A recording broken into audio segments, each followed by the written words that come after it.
I'm Summer Falgiano, and you're tuned in to Badasses in Tech. This week, we're joined by Sarah Peterson, co-founder of one of our favorite apps, The Nudge. Trying to figure out how to turn your passion into a full-time career? Sarah's here to tell us how to make it happen. Hey, thanks for having me. This is great. Of course. Now, The Nudge is one of my favorite apps and services, but for those of us who may not be as familiar, can you give us a quick overview of what exactly The Nudge is? Yeah, of course. I hear that many people describe The Nudge like your planner friend in your pocket. So we have, many of us have that friend who's texting us on a Friday with a plan to go hiking on Saturday, and they've figured out all the details for us, and all you have to say is like, yep, I'm in. And we figured out that is kind of the initiative that people need to be their most adventurous selves. So essentially, The Nudge mimics that planner friend. And we send text messages 3 times a week to people with things for them to do around the city. So that can be, like I said, a hike plan, a date night plan, maybe even help making your New Year's resolution. Mm-hmm. And yeah, we've launched in San Francisco and Seattle, and we have about 1 in 5 female millennials in San Francisco getting The Nudge. So that's awesome. And I'm one of those females, and I love it. Very cool. So how did you get started to do this? And I understand you started it with your brother, right? Mm-hmm. Yeah. So I had worked about 5 years at Apple, and during that time, towards the end of that, John had created an app called Live Day, and it was essentially a platform for creating and sharing plans in your city. So somewhat similar to The Nudge, but a different model. And I had been involved with him just in the background of him starting that, and always found it quite fascinating. We'd even gone to Las Vegas and pitched at a convention together while I was still at Apple. And then I went to Munich for 1.5 years with Apple. And during that time, I even tried to convince him to launch Live Day in Munich and said I could maybe run it. And so there had always been kind of the interest there on my side. So when I was getting ready to move back from Munich and thinking about my next step, I did a lot of brainstorming about what I really wanted, what type of opportunity I was most interested in, mm-hmm. what impact I wanted to make on the world, and decided to basically join John, and we pivoted the company to be what it is today. And that was about 1.5 years ago. Wow. Can you tell me a little bit more about the experience and what it was like being at Apple? It's a great company. Everyone always dreams of working at Apple. Can you explain how that process was when you were deciding, this is not what I want to do, and I want to do something else? I'm sure a lot of us have kind of experienced that and could probably get some tips on how to handle that. Yeah. So before starting at Apple, I actually they allowed us to pick our start date after college. And so I picked the latest start date. And during that time, I spent 2 months teaching social entrepreneurship in a rural village in South Africa. And that was just an amazing experience for me. And I've never really felt more alive and felt like I was really able to make a difference in people's lives. And so when I finished that and then went into my job at Apple, I always kind of missed that feeling that I had. And so I always knew, and I was always kind of thinking about how do I get back into that world? And so that was just always kind of in the background of my thought. And I, in general, at Apple was always seeking adventure and a new challenge. And so I had gone to Abu Dhabi for 6 months with Apple, and then did the Munich thing. And when I was in Munich, I had made a list of why I felt like I was so much happier in Munich. Wow. And part of it was that it was a small team and I had the opportunity to really make a difference. And part of it was, the work-life balance. That is so different in Europe. And honestly, part of it was not having a commute. So in San Francisco, I was commuting from here to Cupertino, and Munich had a pretty short commute. And I made a list. I had actually gotten a job to come back to with Apple. and had made a list kind of that night that I had to decide of all the things that I didn't want to compromise on. And the first one was no commute. And I think that was just an easy one for me to be like, I don't even remember what else was on the list, but it was an easy thing for me to just like stick to. I cannot take the job because it has a commute. And of course, there were so many deeper reasons for that decision, but that was something like easy for me to stick to. Yeah, so I just kind of had hit a point where it made sense for me to make a big change since I already was in moving back to the US. Yeah. And you haven't had a chance to look back ever since. Yeah. It's been really special working with my brother. So when I moved back, I actually, rent prices had gone up. And so I didn't really have the opportunity to live in a studio or anything. So I actually moved in with him and 5 other people. And so we were living together, started the Nudge together, and working out of our apartment. And so we did that for a few months. And that was a really, I look back on it, and that was a really special time where, we could just like hustle all day. We would make coffee pots and just drink coffee all day. Oh my gosh. And then evolved to working in a co-working space, and then me moving out. And that's probably a healthy decision. Some separation. And then to now having an office in the marina. So wow. Yeah. What an evolution. And just in 1 year?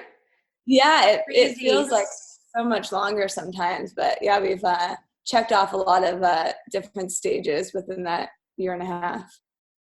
What would you say are like the foundational things to get a business started and up and running to the point where you guys have gotten the Nudge to be? Mm-hmm. Basically having the just courage and patience and work ethic to keep with it.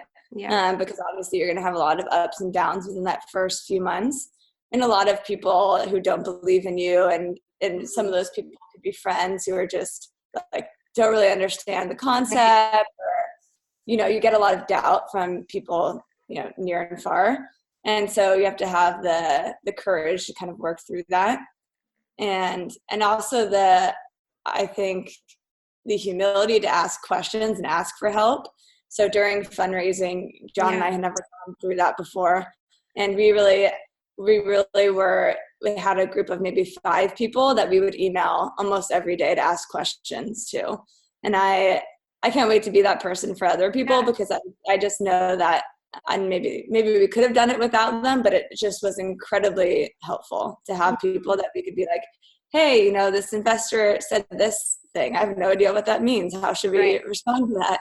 And there's a pretty incredible network out there of entrepreneurs who are willing to help. How would one go about finding a network like that? How did you guys find that group of people? Yeah, it's a good question. Honestly, sometimes I was just reaching out to people on LinkedIn in a very thoughtful way. I get some LinkedIn messages where you can tell they're just kind of like copying and pasting to a lot of people.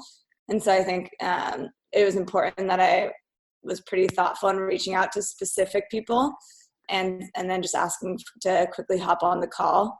And those conversations were always really helpful. And then I got lucky where my boyfriend's friend had moved to San Francisco, and he was starting a company and had just went through Y Combinator.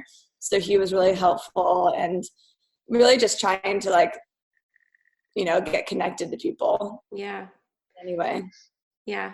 It sounds like it all kind of just worked itself out. Like you had all of these people come in and out of your lives, all these opportunities kind of line up. And it sounds like it was just, like you said earlier, keeping yourself, focused and having the courage to keep pushing through, and not letting the doubts kind of, or even the self-doubts. You mentioned not really being able or not being sure of an answer to give the investor. So, just not letting the doubts get to you. I love that. Yeah. Yeah, I think that's a big thing for honestly everyone when you're starting a company is self-doubt. And I think that it's not a very sexy thing to talk about, but I think everyone feels it. And it's important to manage that. And I think you can use it to strengthen you in a way. So like if you I prepare way more than someone without a little doubt. And so I think it can be a good and bad thing. It's just important to manage it. Yeah. And luckily you had your brother with you the whole time. So if you were Yeah. ever in a situation of doubt, you could just turn to him. I would love to hear more about the dynamic of that, of working with your brother. I feel like that's Yeah. such a special and unique thing. Yeah. It's, it is really valuable to have already built, a love and trust and respect amongst the both of us that, we spent our whole lives building. And so there was already an element of like, we're not going to, BS each other. We can just say exactly what we're thinking. Whereas I imagine, the typical co-founders have to be more sensitive to building that respect before they can really just say everything they want to. And so that allowed us to move pretty quickly in the beginning. And we're really, we have almost weekly walking meetings where we talk very openly with each other and give each other pretty hard feedback, good and bad, and iterate on that feedback. And we can check in and pretty honestly about how our team's doing. And it's been a really special journey in that way that I think, and I guess the biggest plus is that it does allow us to move pretty quickly. Yeah. So you mentioned, having those weekly one-on-ones and being open and honest. What are some other habits that you feel like have contributed to the success of Nudge and the success of what you and your brother are doing that other people may be able to learn? So both of us John was a consultant before. And so both of us came from bigger company environments into the startup world. And, you realize during the very, very first few months that, wow, like you have no structure anymore. And that takes a lot of getting used to. And I'm sure a lot of people get lost in that phase. And so we're actually extremely organized, almost in an annoying way of like how we structure our time. And it's definitely something to get used to, but we actually, have like a Google Doc that says our day, our week, our month, and year tasks, and we have a meeting every week where we talk about the month, and then we kind of bring that down to the week, and then every day we go over a daily plan, and it's really structured in a way where you don't go on to the next task until you're done with the first, and it's just something that's been really helpful for us to stay accountable with ourselves, but also for me to know what John's working on and what our chief engineer Kevin's working on. And it's something that I talk to people about, and a lot of people have implemented it into their own companies. Yeah. And again, it can be kind of annoying to work in such a regimented way, but I think it's so helpful in staying focused. Yeah. And everyone has their own systems that can work for them, but that's been incredibly helpful for us. And then basically fostering a office space that can be very collaborative, and we have open debates, and that's something that we care a lot about is debating, and you can only do that again with a level of respect and trust for each other. And even our newer employees, I think, have jumped into that pretty quickly. So yeah, I love that. How do you unplug? How do you kind of keep your work life and your regular life balanced? So to be honest, Germany taught me a lot about work-life balance, and I pre-Germany was pretty bad at that, I would say. And it's easy to get burnt out. Yeah, totally.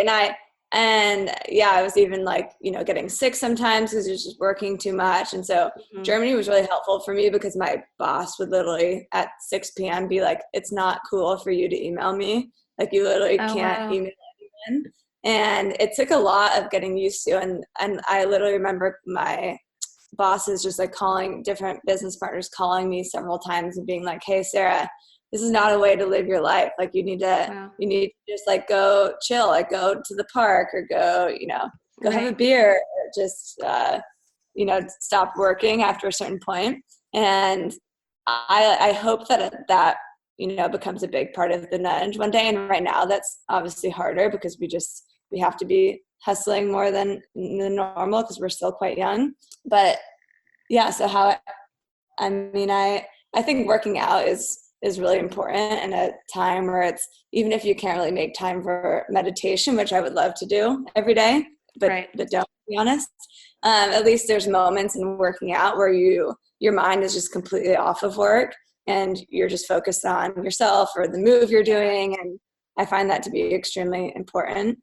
I love going for walks. I have this like moment in the morning where I drink my coffee and just look outside and like don't judge what I think about. I just like look outside for a few minutes. Honestly, I love that moment. That's awesome. It's just, yeah. But I think we could all be a little bit better still about being present. Yeah. I love that. So I can't help but ask, the nudge, I get text messages 3 or 4 times a week with different plans. What is your favorite, or what is like your hidden gem of San Francisco? My favorite is probably definitely I have a few different favorites, but I love have you ever been to Tourist Club in Marin? What time? Have you ever been to Tourist Club? I haven't. It's just like a hidden little beer garden in Marin that you kind of near Mill Valley that you have to hike up to. Mm-hmm. And unfortunately they're not open to the public all the time, but they do events maybe 3 times a year. And I've been there before where I've ran into like a bunch of nudgers and we've taken big group photos together. And so that's really fun. But I think it's just for people who don't know about it, it's such a hidden gem where you get there and you're like, oh my gosh, and for someone who misses Germany, I just like, I wear my journal, my little German dress and hike up there. And it's just a really cool thing to learn about if you've never been. Yeah. And then I love, like, I wrote a Conquering Half Dome plan that like gives every single detail you would need to do Half Dome. And I think those nudges I'm really proud of because, so many people crave being more adventurous, but they didn't grow up in a family that went hiking or camping and like just don't know how to do that. And so the plans where we really make that accessible to people, I'm always really proud of. Yeah, I love that.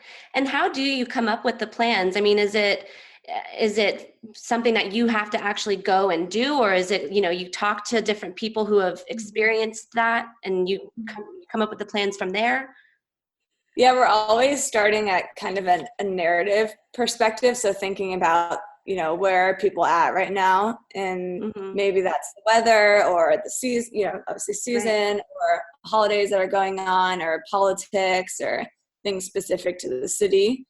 And so we're always starting at that point and thinking like, meeting people at where they're at. And so if it's been raining and there's one day of sunshine, thinking about like how we can, motivate people to go out and hike to take advantage of the sunshine. So that's how we're starting to think of ideas at a high level. And then for plans, it really comes about in different ways. Sometimes our team will write a plan that we feel passionate about and that we've done. And then other times we'll work with, influencers or friends or people who are experts in hiking or foodie people, and they'll write plans. And so it's really a mixture of very collaborative. Yeah. And we don't pay people to write plans. So it's kind of similar to, Yelp or anything where there's just an amazing amount of people out there who are excited to contribute to content to a platform that is inspiring thousands of people to go out and do more things. Yeah. I love it. Keep them coming. Yeah. Thank you. What's your favorite plan? Well, like I said, I just recently attempted the Whole30. So I'm still getting those text messages every day, even though I'm still like eating cheese and bread. So that's an interesting one. And then during the New Year's, when we were looking for New Year's plans, I saw a few there that I screenshotted for That's normally what I do. That's normally how I interact with it. I'll like get the text message and screenshot it if I'm like, oh, that sounds like something fun for like President's Day weekend or, a weekend. Yeah, that's funny. That's something that we hear from quite a few people. And obviously we can't track that. And so it's always funny to learn how different people interact with the nudge differently. Yeah. I'm curious about that too. What is your back end system look like? Mm-hmm. Yeah, we can't track, as much as maybe like an email newsletter Right. could, but we can track, when people click on a link or save it to the app. And we've implemented recently like a thumbs up, thumbs down system to try to get more. We're trying to build in a lot more feedback loops so that we can always be, have an understanding of what nudgers are liking or what they want improved. And so now you can, after a nudge has been sent out, you can thumbs up, thumbs down, and we'll ask you what you liked about it or what you didn't like about it. And that's been really helpful for us to read and learn. And we've been really impressed with the people that are willing to give us feedback, and people seem to really appreciate that we're even asking for feedback. Yeah, we're just kind of digging in more into the back end data to drive our decisions a little bit more. Yeah. Well, Sarah, it's been great talking with you. I learned so much about you and your journey and more about my favorite app, The Nudge. What's coming up? What's on the horizon? So yeah, we've just launched in Seattle, and then we're probably going to launch 2 to 3 more of these specialized nudge programs, like you mentioned, the Whole30 Nudge. And those we haven't publicly announced yet. And then we're going to launch in about 3 more cities this year. Thanks for listening to today's episode. To hear more, check out our website, badassesintech.com, and join our community. We're also on Apple Podcasts, Spotify, and SoundCloud. So follow us and tune in next week. That about sums it up. I'm Summer Falgiano, and this is Badasses in Tech.